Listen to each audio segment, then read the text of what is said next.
അടുത്ത കാലത്തൊന്നും കാണാത്ത വലിയ പ്രതിഷേധങ്ങൾക്കാണ് ഡൽഹി നഗരം സാക്ഷ്യം വഹിച്ചുകൊണ്ടിരിക്കുന്നത്.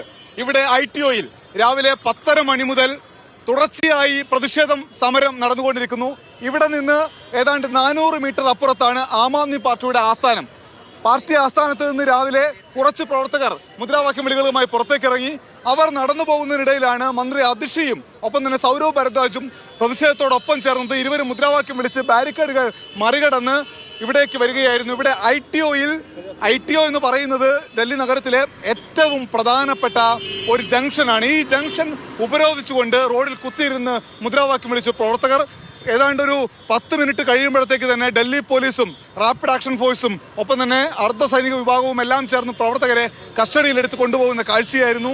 അതിഷിയെ ബലം പ്രയോഗിച്ച് പ്രവർത്തകർ സംരക്ഷിക്കാൻ ശ്രമിച്ചുവെങ്കിലും ബലം പ്രയോഗിച്ച് പോലീസ് കസ്റ്റഡിയിലെടുത്ത് കൊണ്ടുപോകുന്നതിന്റെ കാഴ്ചയാണ് ഇന്നിവിടെ ഏറ്റവും പ്രധാനമായി കണ്ടത്.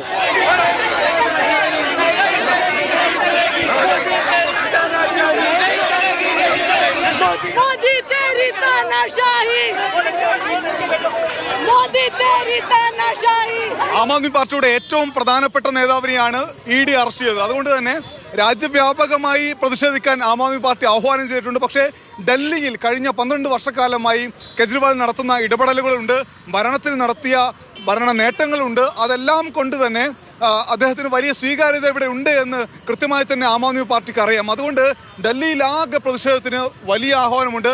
രാവിലെ മുതൽ ഇവിടേക്ക് എത്തിയ പ്രവർത്തകർ ഏതാണ്ട് 400-ലധികം പേരെ ഇതുവരെ പോലീസ് അറസ്റ്റ് ചെയ്ത് കൊണ്ടുപോയിട്ടുണ്ട്. ഇതേപോലെ നിരവധി ബസ്സുകളായിട്ടാണ് അറസ്റ്റ് ചെയ്ത് കൊണ്ടുപോയത്. പക്ഷേ അറസ്റ്റ് ചെയ്ത് കൊണ്ടുപോകുമ്പോഴൊക്കെയും വീണ്ടും പ്രവർത്തകർ എത്തി റോഡിൽ കുത്തിയിരുന്ന് പ്രതിഷേധിക്കുന്നതിന്റെ കാഴ്ച നമുക്ക് കാണാനും പറ്റുന്നുണ്ട്. ഇവിടെ ITOയിൽ ഗതാഗതം താറുമാറായിട്ടുണ്ട്. 100 കണക്കിന് വാഹനങ്ങൾ കെട്ടിക്കിടക്കുന്ന കാഴ്ചയാണ് 2-3 മണിക്കൂറുകളായിട്ട് ഇവിടെ ഉള്ളത്. ഇനിയും പ്രതിഷേധം തുടരുമെന്നാണ് ആം ആദ്മി പാർട്ടി വ്യക്തമാക്കിയത്.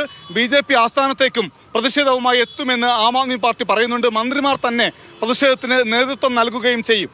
ITOയിൽ നിന്ന് വൈശാഖ് ജയപാലിനൊപ്പം അനൂപ് ദാസ്, മാതൃഭൂമി ന്യൂസ്.